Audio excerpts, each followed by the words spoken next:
Good evening and welcome to the Commemorative Air Force Warbird Tube webinar for this evening. I'm your host, Steve Buss, and we're glad that you could join us tonight. This webinar series is made possible by the Commemorative Air Force. You can support the CAF through membership or donations, and for details on how you can do that, visit our website, commemorativeairforce.org, and help us further our mission to educate, inspire, and honor. And doing something very similar are tonight's guests. And they are Mike Kellner and Bill Stanczyk from the B-17 Desert Rat, the restoration that's going on in Marengo, Illinois. We're going to talk to them about what's been happening with the airplane, a little history of the airframe and the restoration to date. And as always, if you have any questions as we go through the presentation, just type those in the chat box, and we'll save time at the end to clean up all the questions before we sign off. But right now, Mike and Bill, take it away and tell us about the Desert Rat. Desert Rat was found in a automobile junkyard in Maine about 1984, and purchased it. Took about 5 or 6 years to haul it all home, and been slowly putting it back together. So one of the main questions we get is, how did we wind up with the B-17, or why a B-17? It was because he originally wanted a P-40 and couldn't find one. So but one of my biggest influences when I was a kid was watching Air Force and 12 O'Clock High with my father. And as you can see there, you know, you got John Garfield, John Ridgely, Harry Carey, George Tobias, Jim Brown. It's like it's an all-star cast. It's it's actually I think it's a fairly good movie if you put the propaganda portion aside. But obviously in 1949, 12 O'Clock High was made with Gregory Peck and Dean Jagger, who won an Oscar for that. It was a very powerful movie for me, even as a kid.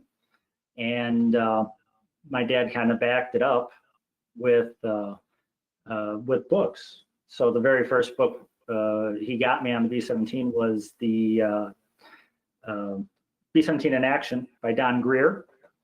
Oh yeah, there it is right there with the cover picture of Little Miss Mischief, the B-17 that had a Lockheed front end and a Boeing rear end. You had Flying Fortress, which was a book by Edward Jablonski. Right.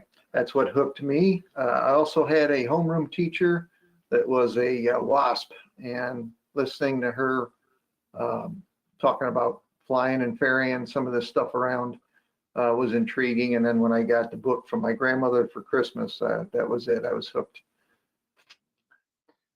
So as I'm sure you all know, I mean, you wouldn't be here if you probably didn't. The B-17 was designed by Boeing back in 1935 in answer to an Air Corps what are they called? Yeah, specification, an Air Force spec for a multi-engined bomber that could take 2,000 pounds of bombs. I think it was like 2,000 miles. And Boeing took multi-engine to be more than two, and so they designed a 4-engine bomber using the extra horsepower for speed and lifting capability, while the B-18 and Martin submitted both twin-engine designs. So over in the late 30s, it matured. They made changes to it. The biggest one was redesigning the rear end of the airplane to incorporate the big tail.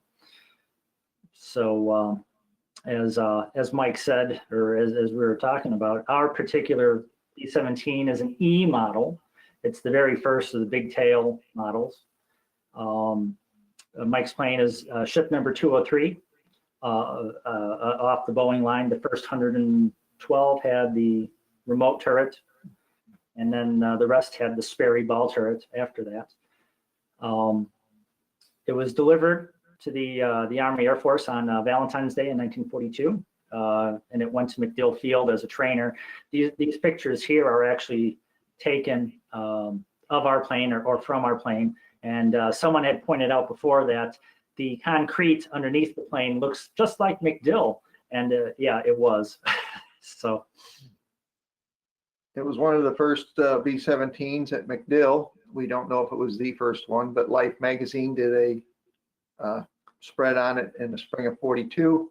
That picture you're looking at there, we can see our serial number on the maintenance stands. So that's the inside of the plane that we are doing now. yeah, so we managed to get a high resolution image of this particular picture, and we blew it up, and you could actually see Air Corps serial number 4-22595 on that stand right there, which was really at the time it was groundbreaking, because up to then we hadn't had a picture of our plane as a bomber. We have a bunch of it as the cargo plane that it was later converted into. So let's see here. Here's some more pictures. I think most of these were from the Life magazine. You can see the one with the tail number on it. And then the others by crew members. You recognize who was in the crew. So those are interior shots, we believe, of our airplane. Yeah. So this appears to be the Bombardier. These are the three pictures of this one particular gentleman. I grouped them together just to show, he's operating the lower 30 caliber nose gun there. And on the picture on the left-hand side, you could see the Bombardier seat, which is different than the later models. The B-17E actually had a cruise seat with a big piece of armor behind it. That's the oblong shape on the left-hand side of that picture as he's looking around it. And then the bottom picture is him actually walking on the tarmac out of the plane. So whoever he is, I got to thank him, because he allowed us to trace a bunch of these pictures.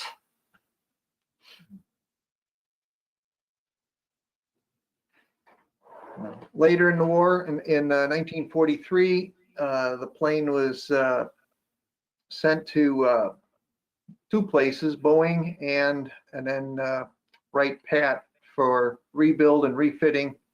Apparently Boeing did the wings. The E models, as you know, did not have Tokyo tanks. They added them, and then they was sent to Wright-Patt, and they modified the fuselage with a big cargo door and a floor, and cut out some of the bulkheads to make a big cavity through the bomb bay and in the back. Yeah, so the XC-108 program was the Air Force's attempt to take bombers and turn them into some type of cargo plane to help ease the resupply. And our plane, the XC-108A, was the second one converted, wasn't it?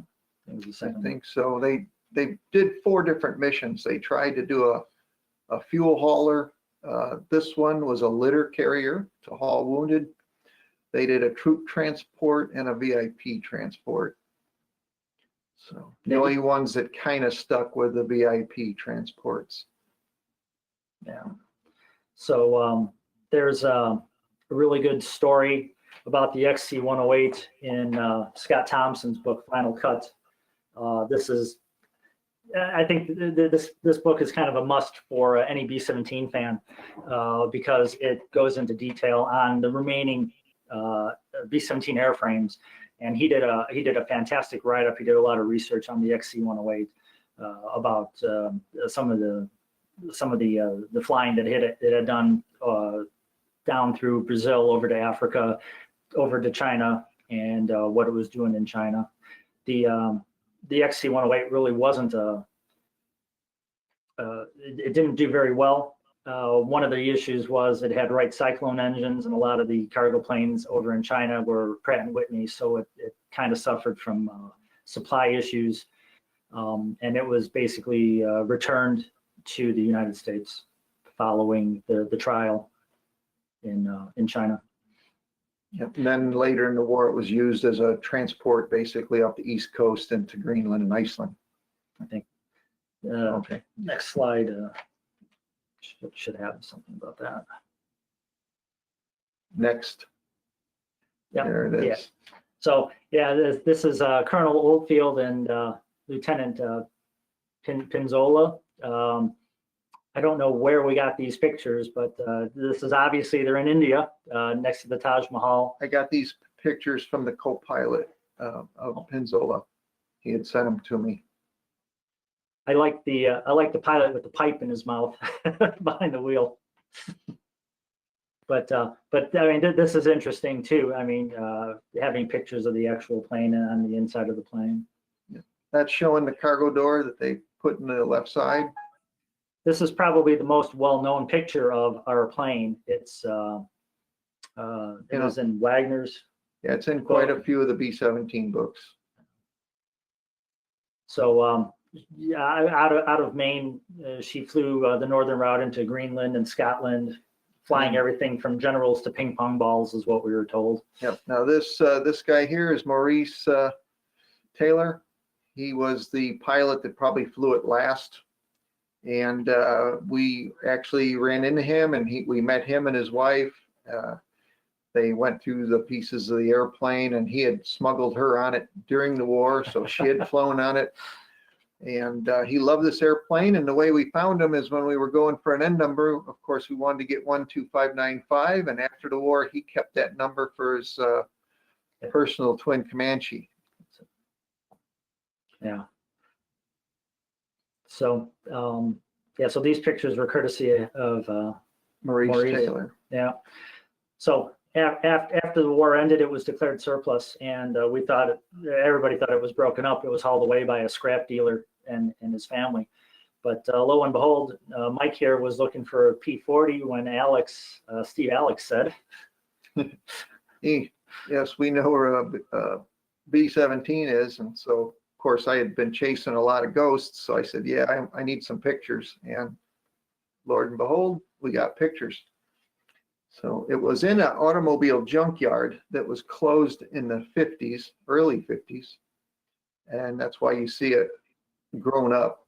That was all grown up around it by 1984 when we bought it. 85, we went to pick it up. We had to cut roads through all that, and of course it was spread all over the place, so it was quite an effort to get it all. How much of the aircraft or the airframe was still there when you went to pick it up? Pretty much everything. We got a fuselage, wings, tail, some engine cowl, engine mounts, just no engines or propellers, and most all the instrumentation and stuff in the inside was stripped out. So we started with a pretty complete but damaged airframe. You can see they severed the nose off of it. The tail was laying on its side. That's an outboard wing panel. It fared a little better. and I just see Chris Gibson, our number 2 guy out there in the barn next to Mike here.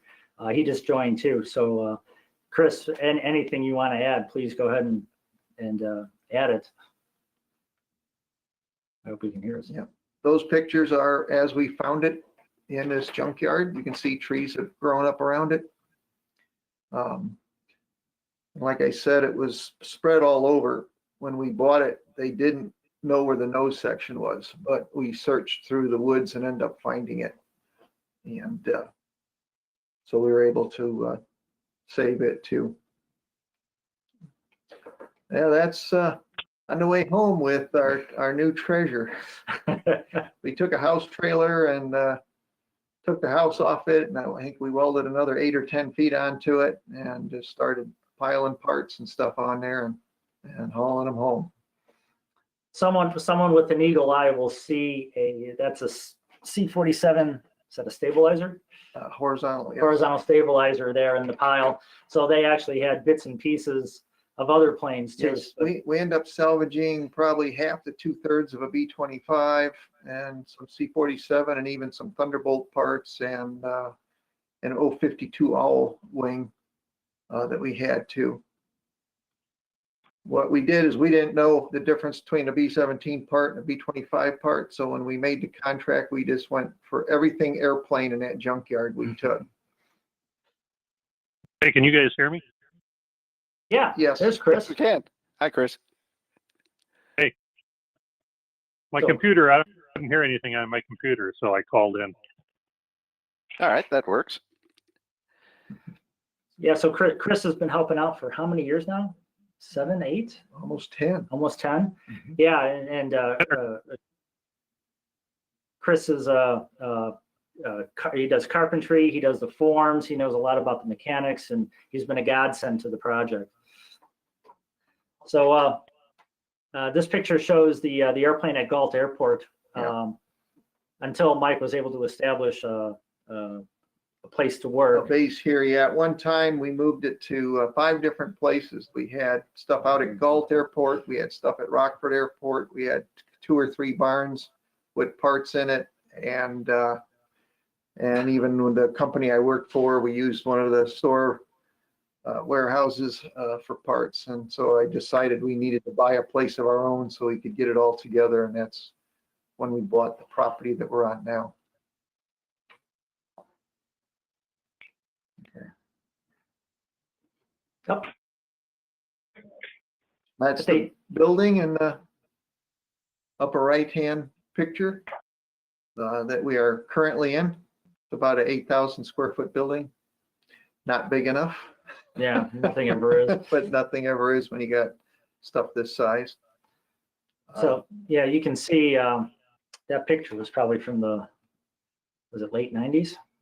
Yeah, probably. Yeah, late 90s, and it was up on wheels, and Yeah. the fuselage was actually chopped into Roughly 8-foot pieces. I think you can see we had scabbed the cockpit back on it at the time. Yeah. And then of course the rear fuselage section, you can see where it was cut through also. And that's the instrument panel as we got it back from Boeing. We had sent the original to Boeing. They made new plates. To help. They were doing it. They were doing their own for Boeing B at N-17W at the time. So I guess in exchange for our help, they restored the instrument panel for Mike. Yeah. Alcoa early on donated a lot of sheet metal, and we gave them some pieces with Alcoa on it that they wanted to do testing on. So yeah, they were happy with that, and we were happy with what we got. So going through the years, and we tried to document a few things here. So in 2006, we were trying to get the nose back together. Bulkhead 3 had been pretty much munged. So we had to make brand new extrusions for Bulkhead 3 and get them formed. So by 2006, we actually had those completed and on the plane.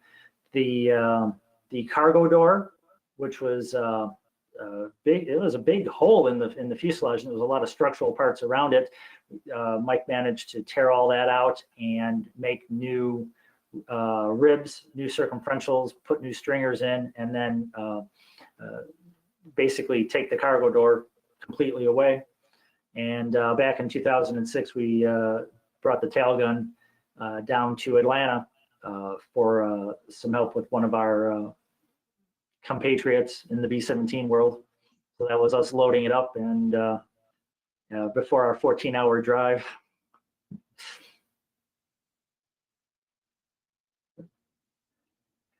So this one here is the co-pilot side of the cockpit. So all those little pins, we get a lot of questions about those. Those are called clecos.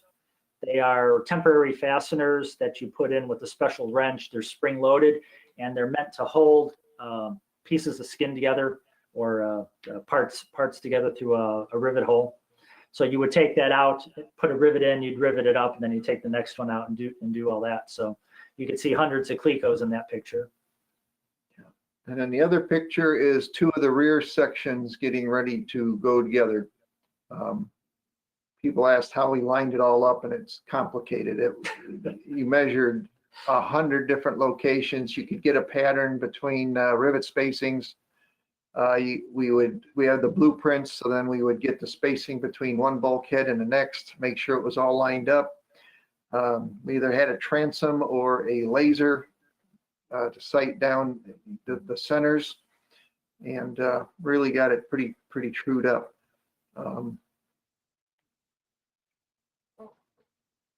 The carry-throughs on that last picture are the horizontal spars. So we've done some work on the throttle quadrant. It kind of stalled a little bit after that as other things came up, but we do have the original throttle quadrant, about, I don't know, maybe a third of the original parts to it. So we've been slowly collecting parts to that. And then the other picture is the horizontal stabilizer rear spars.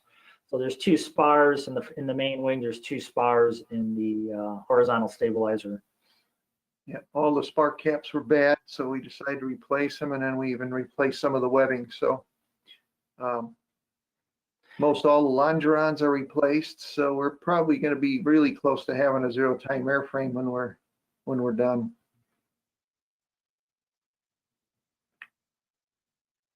That's the horizontal going back together. Yeah. So you know, when you see it in the picture, you don't realize just how big that horizontal stabilizer is.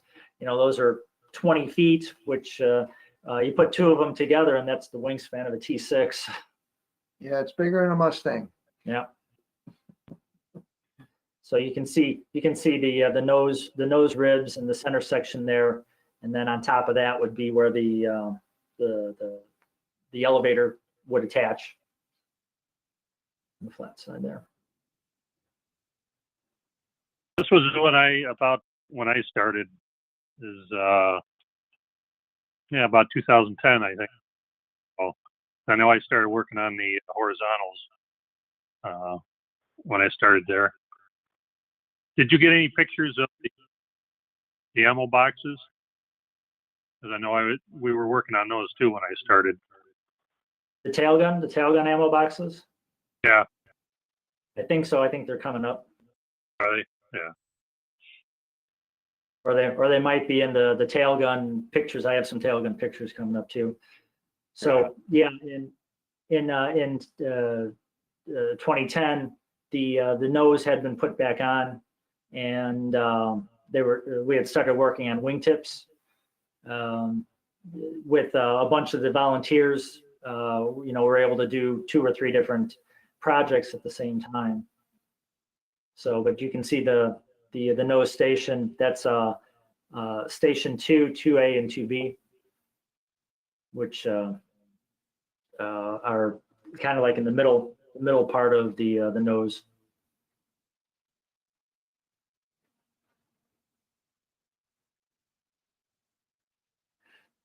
So yeah, this is the on the left. There's the radio room and camera bay, and Chris was a big part of that. I think I have some pictures of the camera bay coming up. That was all basically new built. Built it all out of off of the blueprints, because at this point there was a cargo floor in the radio room. So the radio room was a complete rebuild. They had cut out the original floor and put in a lower cargo floor.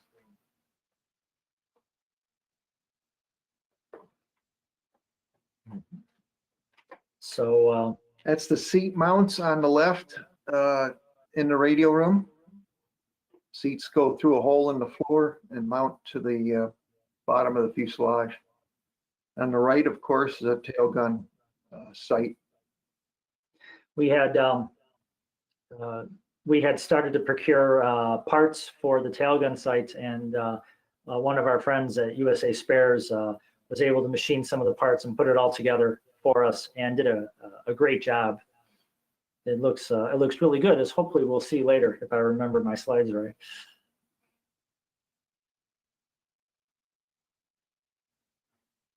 So there it is. Chris, talk about that camera bay and what a pain that was.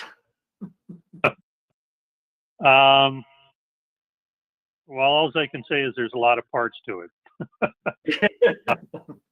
Not only, I mean, there's ribs that we had to make for them, all those ribs that you see on the right side of that structure, and then you can kind of see in between the 2 webs, there's ribs down there. Plus, you know, there's an opening for the camera bay doors, and there's a seat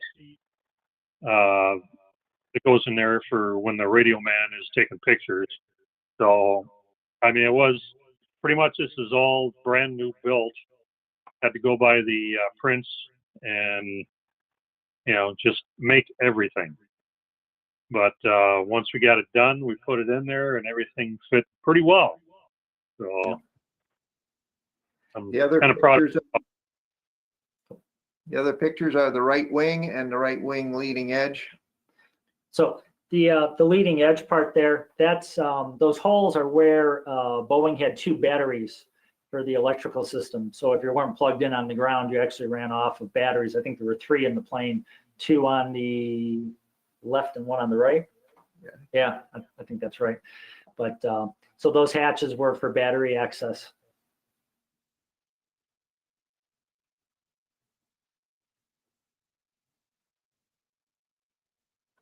Okay, the left picture is the catwalk.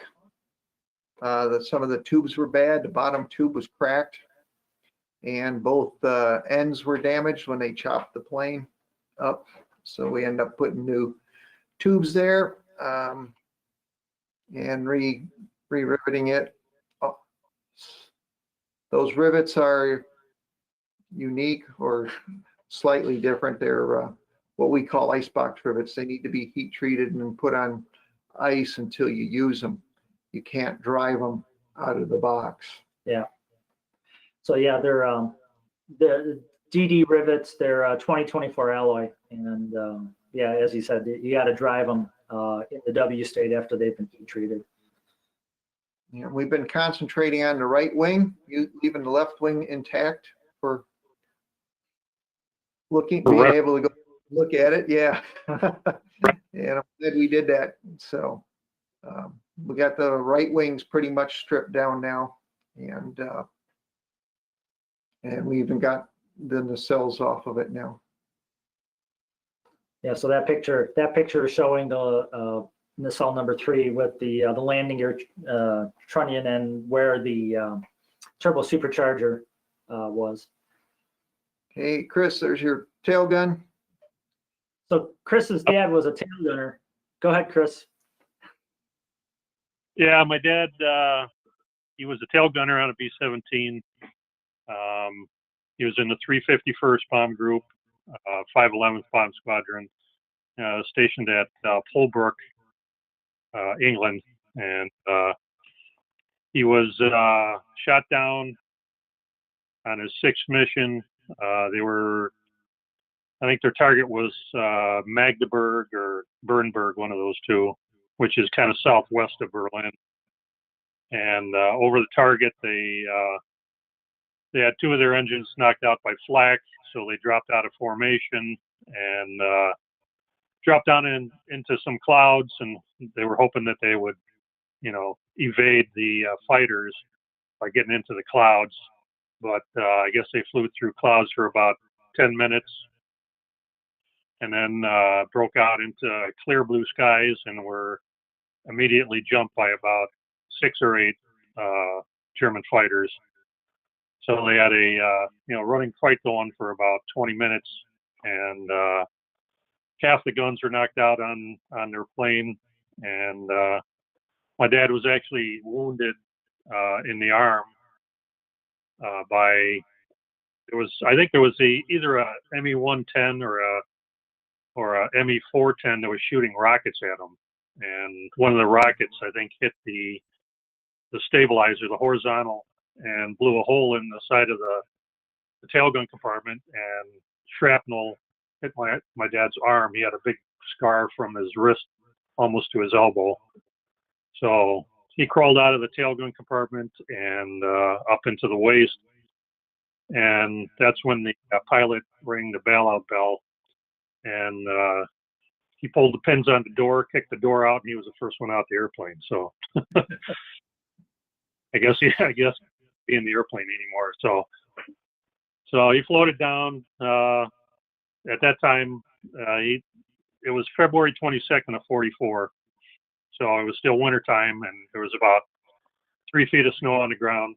And he actually tried to hide in the snow for a while, but he decided since he was wounded he wasn't going to go anywhere too fast, or too far. So he crawled out of his little hole that he dug and gave himself up.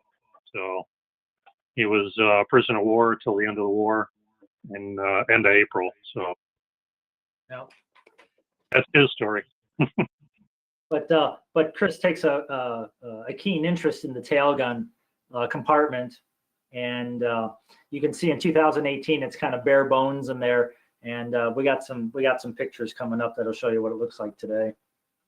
Yeah. There's Mike and Chris with the that's the right wingtip.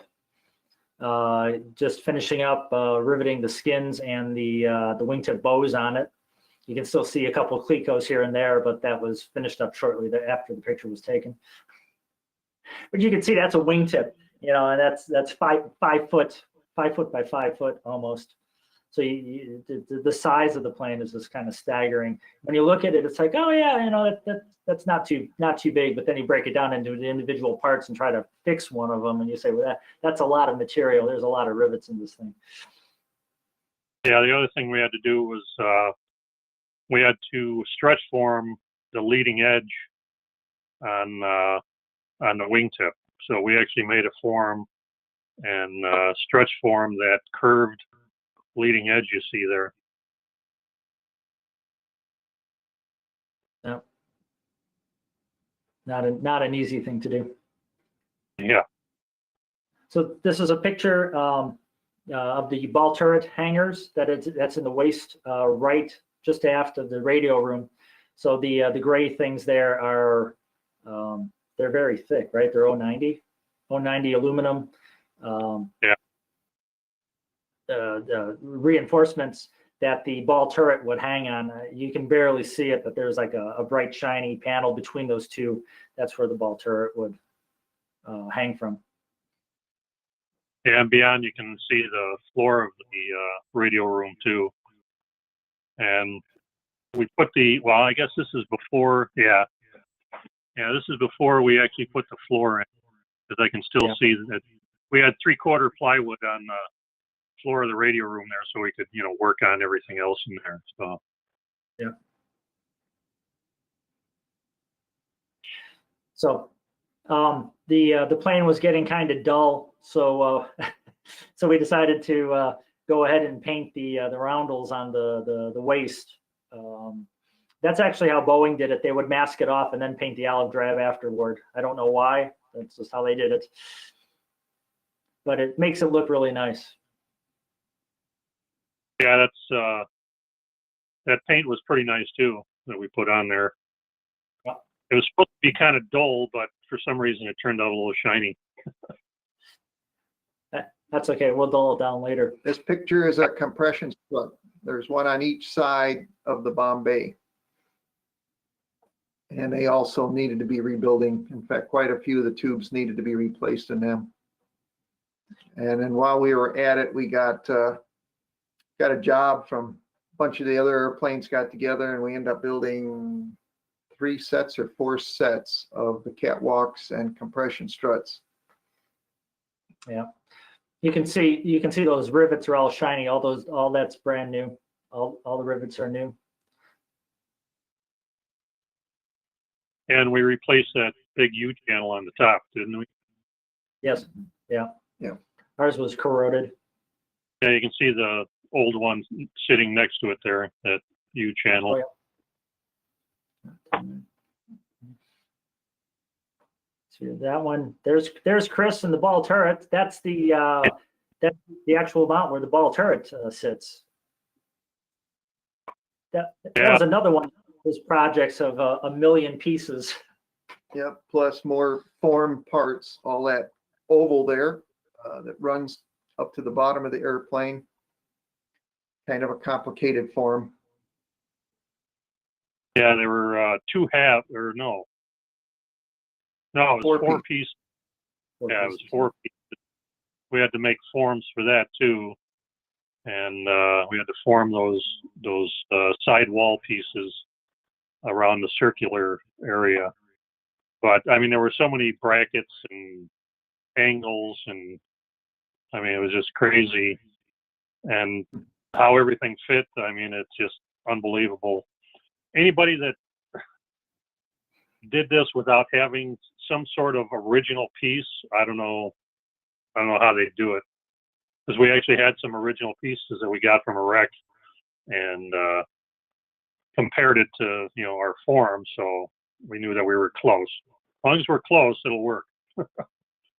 But you know what? The funny thing is there's actually a floor over all that, so all of those pieces and work, you'll never see it. Yeah, there's a cover that goes to the outside of the ring. It's a big flat area, and then on top of that is the gear that the ball turret spins on. It doesn't spin on it, but there's a gear that meshes with the ring gear that goes around it. So yeah.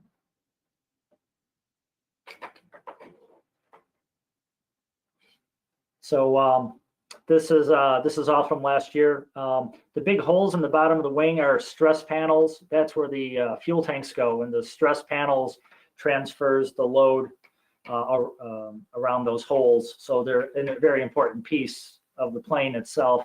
And here is Chris doing some riveting on the new stress panel skin. The other circular or semicircular mounts is for the propeller de-icer tank, which sits under the floor of the radio room. So that was all new made. That wasn't a part of the plane when Mike got it. Yeah, all takes forms and pressing those are T's. Yeah, that are made into a half circle.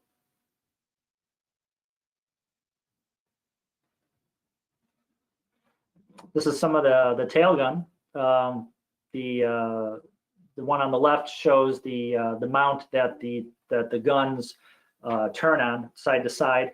Those little sticks with the prongs on them is where the actual guns mount. And then on the right hand side is an E11 recoil adapter before refurbishment. So we wound up with bits and pieces of 3 or 4 of them, and we were able to create 2 good ones out of it. And that was a lot of Chris's doing. Yeah, the mounts actually, that U channel with the 2 nibs on it will go onto this recoil adapter, and that's what makes them go up and down. So that's where they pivot from, is those little nibs on there. Yep.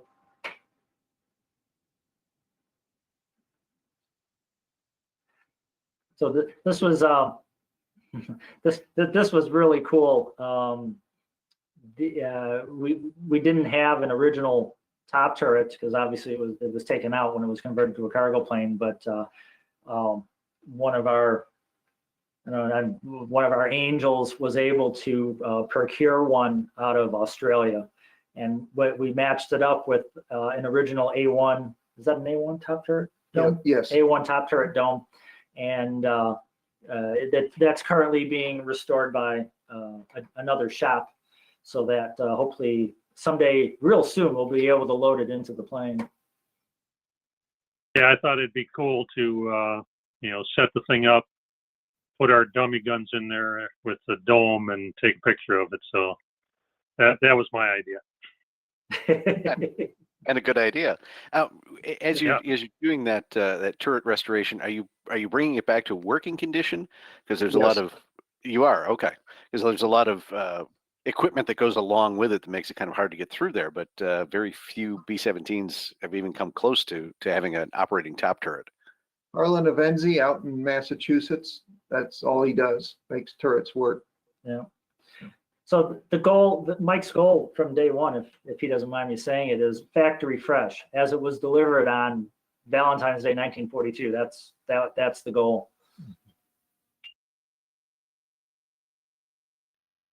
And there's Mike applying some of his artistic talents. Yeah, as things progress, we start reading about all these beautiful fighters they're restoring, going back and putting the original stenciling on it. So we got the idea, well, maybe that would look nice on this thing too. That was a mistake. So. Well, we've speeded it up. Originally, we were doing masks like that we got from Air Corps, and it just took way too long. So now we got stamps made, so we can actually stamp the open areas, and we just need to use the masks, like where it goes underneath something and you need to trim it so it looks like it's continuous and goes through. Yeah. It's tedious, but I think it looks pretty neat in the end. It gives it that 1942 picture look. Yep. So these are the tail gun stabilizers. So these are big steel pieces, and you can see that we made them from the drawing. That's an original Boeing drawing right there.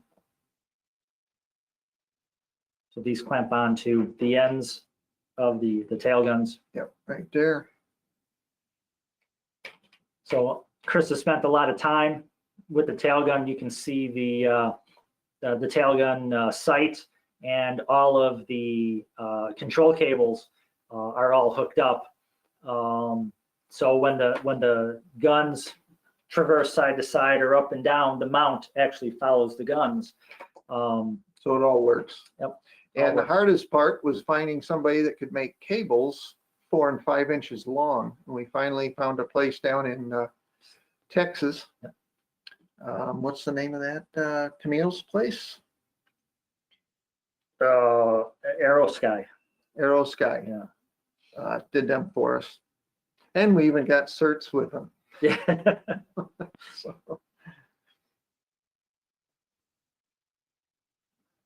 And this is actually a picture just from yesterday. This is nacelle number 4 being taken off the wing. Originally, we thought that we could do all the work with them, 15 feet up in the air, but a decision was made to pull them off, and I think it was a good decision. So it's going to allow them to be cleaned and repaired a lot easier, and then we can also hopefully fix the spars on the wing. You can also tell on the main body of the wing, we have all the skins off the inboard panels. You can see the corrugation. So the B-17's longitudinal stiffeners, whereas actually a corrugated panel covered by a skin. So. And through the years, Mike has collected some really, really interesting stuff. And this is something that's out in the barn. This is a prop from the Voyage to the Bottom of the Sea show. It's about 20 feet long. It weighs about 300 pounds. Yeah, and it's a neat artifact that I hate to see thrown into a landfill. Yeah, at some point we'll probably put it up for auction to raise more funds for the B-17. So haven't figured out how to do that yet. Yeah, so if there's any Voyage to the Bottom of the Sea fans who just can't live without it, get in touch with us. And then the next one here is a project that Mike and our friend Chuck had worked on. This is a quarter scale all aluminum structure put together with rivets, 16th inch rivets. And of course it flies beautifully. I think it's 111 inch wingspan. We thought we could maybe make these to raise money for the B-17, but they came way too time consuming. Yeah. To there's like almost $21,000 invested in that little thing there. And Mike and Chris are big RC guys. Yeah, we do fly RC stuff, and but so far nobody wants to pay that, and so we're probably just going to see if we can get 10 or 12 for it or something, and hopefully somebody will hang it in their big office. There you go. Yeah. So I know a lot of you may know or may not know, but we're on Facebook at 12595 Desert Rat.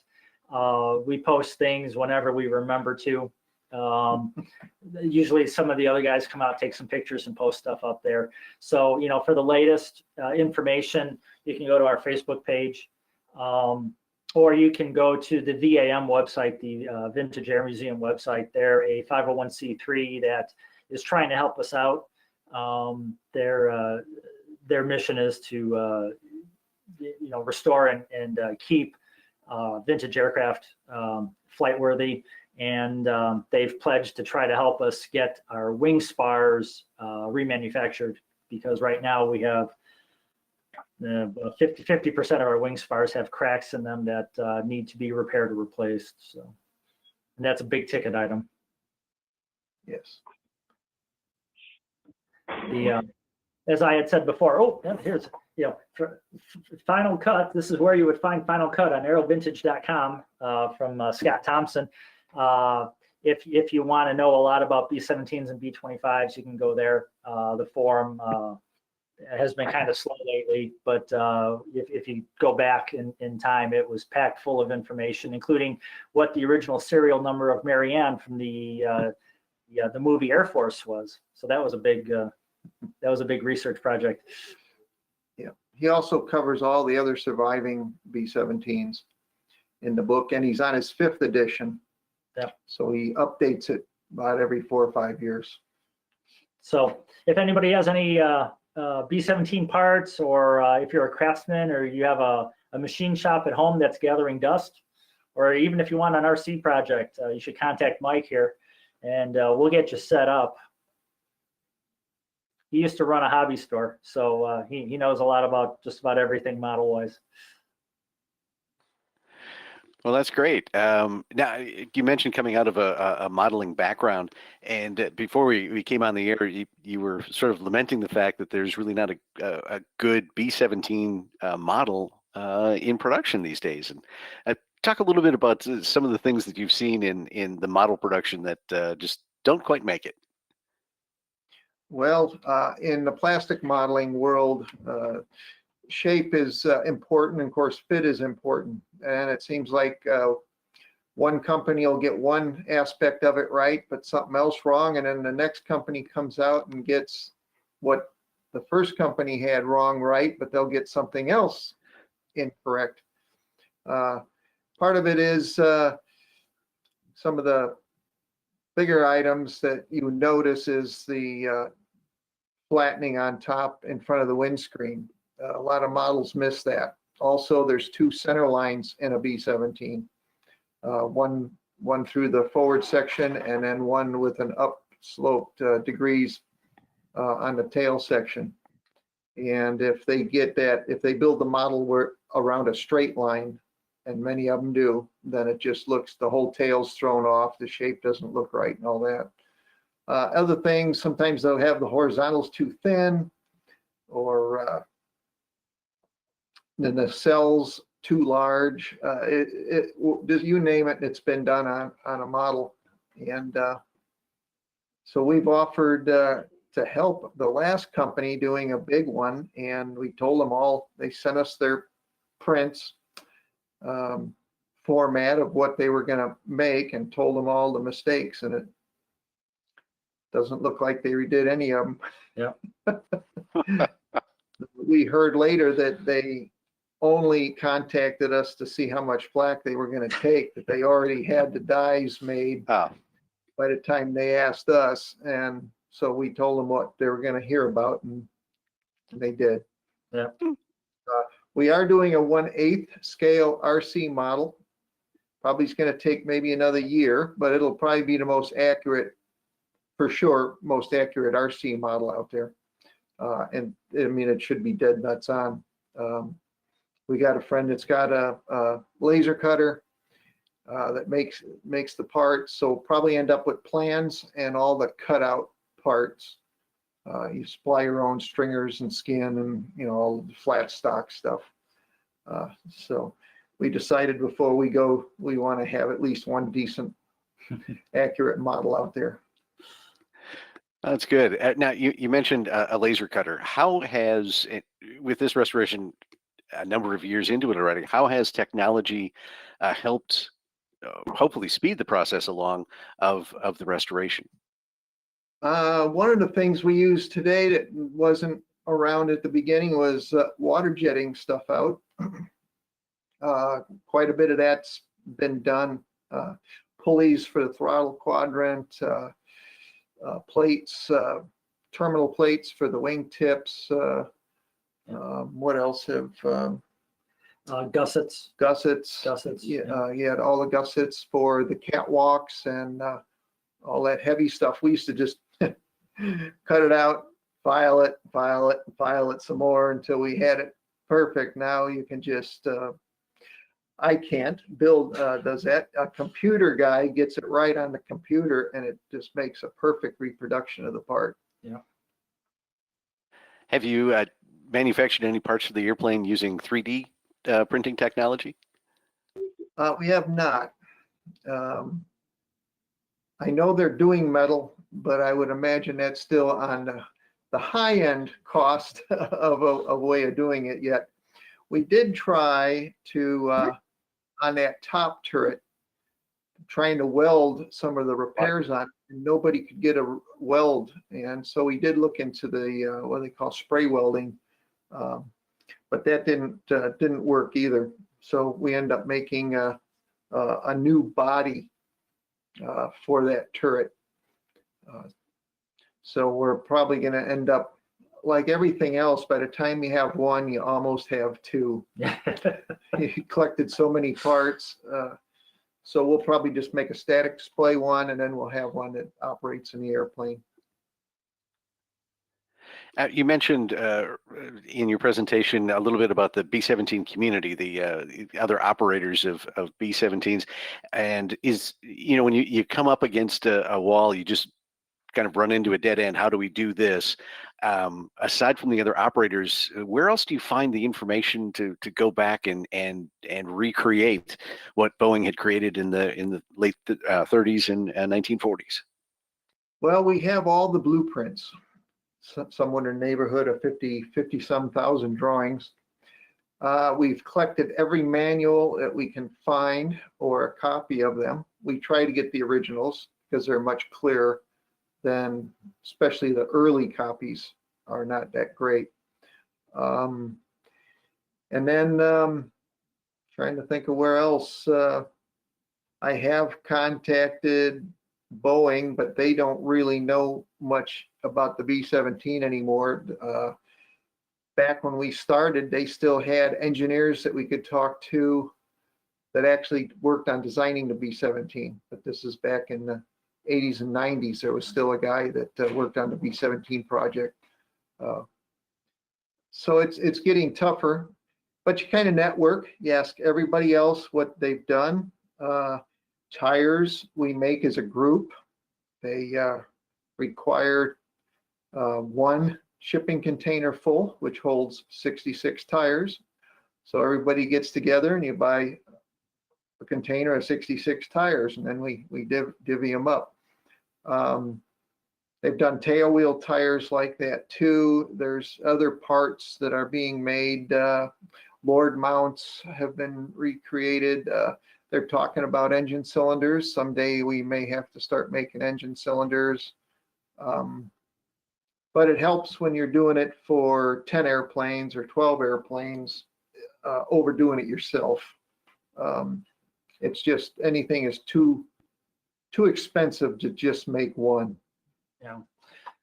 Maybe our big thing was wing spars. The way Boeing made the wing spars, they're not manufactured. There's really no way to manufacture them anymore. The machines are long gone to do that sort of work. And so it's been probably about 10 to 15 years to this point where we actually think we found someone in Germany who might be able to make these spar tubes. And when you're talking 6 airplanes worth, and you're talking about $750,000, the dollar signs just keep on going, and they just don't seem to stop. So yeah. But on the other hand, if any of the other flying planes, wind up with the crack that they can't repair, if they got to replace the spar, they got to do something. So that's right. It's just expensive. Well, that's the thing with airplanes. That's the 4 forces of flight are interesting, but there's that 5th force, and that of course is the pocketbook to make it all happen. Yes. I guess we should just go back to the very basic, the name Desert Rat. Where'd that come from? Originally, you could see it through the paint. It had been painted over, but you could see the bump there. And so we sanded down to it and thought the name was Desert Rat. However, when we were doing the nose, Chris started finding more yellow paint. And he can tell you on that when we found a second name. Yeah, we were putting the nose back on, doing the skins and everything. We were making the individual strips of skin that go around the nose, and we put all the original stuff on to hold the whole structure together. And when we got up to those two skins that had the Desert Rat name on the one side, it was actually towards the middle of the nose.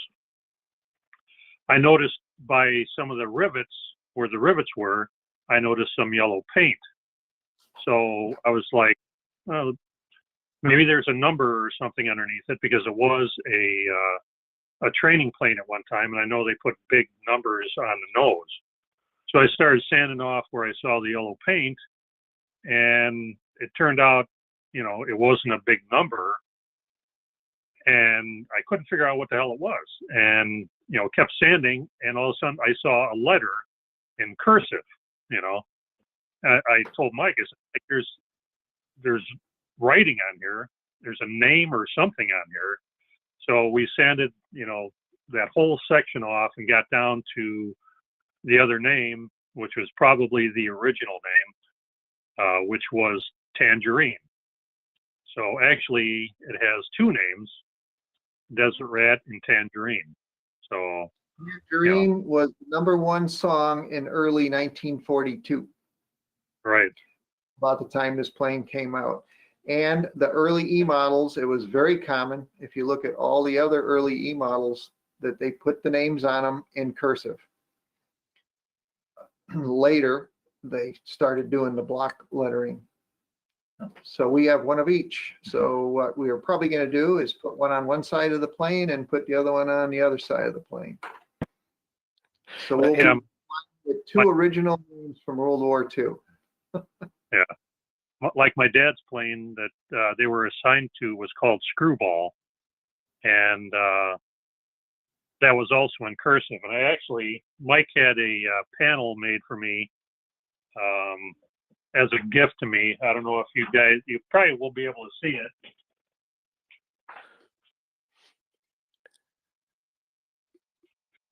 There it is, yeah. Nice. That's original, or as close as possible to the original nose art that was on my dad's plane. So, and the triangle, that was the 351st Bomb Group. That was their designation, was Triangle J. And the DSS was the designation for the plane. I forget what they call it, but those were the letters that were on the side of the fuselage. If you can see, there's the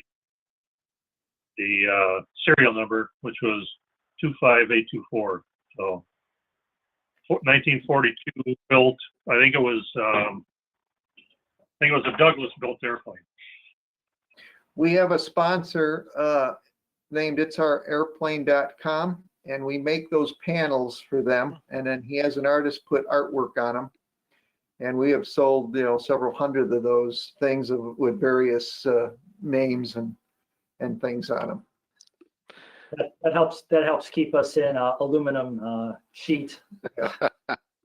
And speaking of aluminum sheets, one of the questions from one of our viewers is how much of the skin, when you're finished with the airplane, will still be original?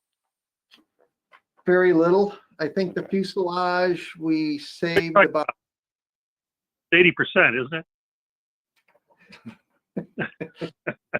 Yeah. Yeah. Now, now, do you want official or unofficial? Yeah. Well, because the plane was cut into sections, you know, basically almost every single skin was damaged in one way, shape, or form. So there was very little in the fuselage that we could save. Yeah, there's about a half a dozen original skins on the fuselage. that we were able to save. Yeah. Okay. I think there's one on vertical, right? One or two Yeah. on the vertical. Yeah, So one the vertical. We saved them if we could, but because this thing was so chopped up, it was hard to find panels that weren't Yeah. chopped in half. Yeah. So this has been a long process, and as you said, you're being very meticulous about this, bringing it back to original condition, as it was when it came off the factory the floor. But has there ever been a time when just the enormity of this project made you scratch your head and say, "What did I get myself into?" I think that was about 8 o'clock this morning. Yeah, I don't want to say all the time, but yes, but you get over it. You keep banging your head against the wall, but then you end up figuring it out and keep going. And there's good days too. It's, you know, when you find a part somewhere, it's rewarding. When you get a section done, it's rewarding. But then you look back and say, I could have built 3 P40s by now, and you know. But not near as much fun. No, no. You know, the CAF does a survey of favorite World War II aircraft every year, and the B-17 always seems to come out on top. For you three, why do you think the B-17 is such a beloved aircraft? Well, I was enamored with it, of course, watching 12 O'Clock High and Flying Fortress book and all the damage it could take. It was a pretty airplane, I guess, if that's a word. It just looked like an airplane should look, and it was a very well functioning airplane, a very sturdy airplane. It was in our inventory when America needed it. You know, its history was almost destroyed by Congress. You know, Congress thought it was too expensive. Yeah. But we would have been in trouble in World War II if we didn't have it. So it very historic from that point of view. I think it's because of the airplane itself. Like Mike said, you know, it's a good looking airplane. It seems like most people know what a B-17 is. With, you know, the movies that came out, you know, Memphis Belle movies and, you know, 12 O'Clock High series. I know that was, you know, years and years ago. But even, you know, lately, some of the movies that came out, you know, it made it an icon, really. I mean, I think it's always been an icon. You know, because my dad was a tail gunner on one. That's, you know, from as long as I can remember, I've always loved the B-17. The first book that I ever read was, what's the one, Mike, that the first B-17 book that was written? Who's the guy? Edward Jablonski. Jablonski, yeah. Edward Jablonski. And my dad's plane was mentioned in there. So there was a small section about the ball boys, is what they called them, because the colonel that ran the 351st was Colonel Ramik Ball, was his last name, Ball. So all the planes in the 351st were named, or at least in the 511th, I'm sorry, the 511th Bomb Squadron was named after Colonel Ball. So, you know, there was Screwball, Lucille Ball, Pinball, Pistol Ball, you know, every name you could imagine. The plane my dad got shot down in was called Belle of the Ball, which was actually an early G. You know, the plane they were assigned to, the Screwball, they only flew once. It was in the shop, the 5 other missions they were on. So they were actually in another cruise airplane when they got shot down. So Weiler, a guy named Weiler did a film about the B-17s during the war, and I'm sure that had a lot to do with making it famous. If they'd have done that on a B-24 Liberator, we might be looking at a B-24 Liberator today the way we look at the B-17. Yeah. And then there was several post-war movies, 12 O'Clock High, even Tora Tora Tora had some neat footage of 17 coming in doing a one-wheel landing. And then the new Memphis Belle movie, and then there's been, smaller movies. Steve McQueen's War Lover was about B-17s. Yeah. It's just been in a lot of, bigger, more famous movies. So a lot more people heard about it over, a B-24 or a B-29 or whatever. All right, just a couple of minutes left. What's the next big area that you'll be taking on in the restoration? Well, we're pretty deep into the right wing, as you see. Probably the biggest problem, if that's what you're asking, is going to be the wing spars. Yep. They can be repaired, but boy, we would sure like to put new ones in at this point if we can come up with the funds. Yeah. But it's going to have to be a group effort. Bay area, we're going to be. Yes, our Bombay area is being done as we speak. We got new carry-through tubes. They're steel. The new wing terminals are steel. They're being machined by a place called USA Spares in Pennsylvania. They've been a sponsor of us too, and so that's been a long time in coming. That'll take care of all the fuselage side of everything, so we can finish up the fuselage. And then on the wing side would be the wing spars. Okay. Great. Well, again, what's the Facebook page if folks want to keep track of the restoration as it's ongoing? It's 12595 Desert Rat on Facebook. All right. And yeah, it's probably you could even go to the Vintage Air Museum. They have Fortress Friday updates every week, and Link Trainer Tuesday updates whenever we get around to it, because we got a Link Trainer out there that we're putting back together too. So excellent. Yeah. All right.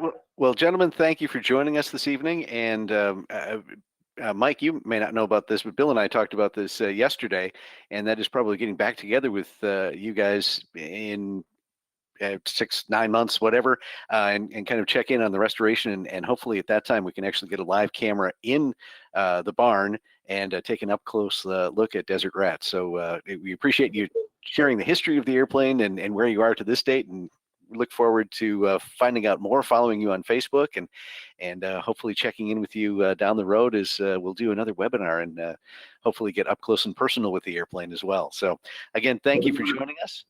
And yep, and thank you for joining us in the audience. Remember, if you ever have an idea for a topic, someone we should talk to, an airplane or a restoration project that we should check up on, please drop an email to Leah Block at media@cafhq.org. Again, thanks to Mike, Bill, and Chris for joining us tonight. I'm Steve Buss, and on behalf of the Commemorative Air Force and the Warbird community, have a great night. We'll see you next week. Thank you. Thanks.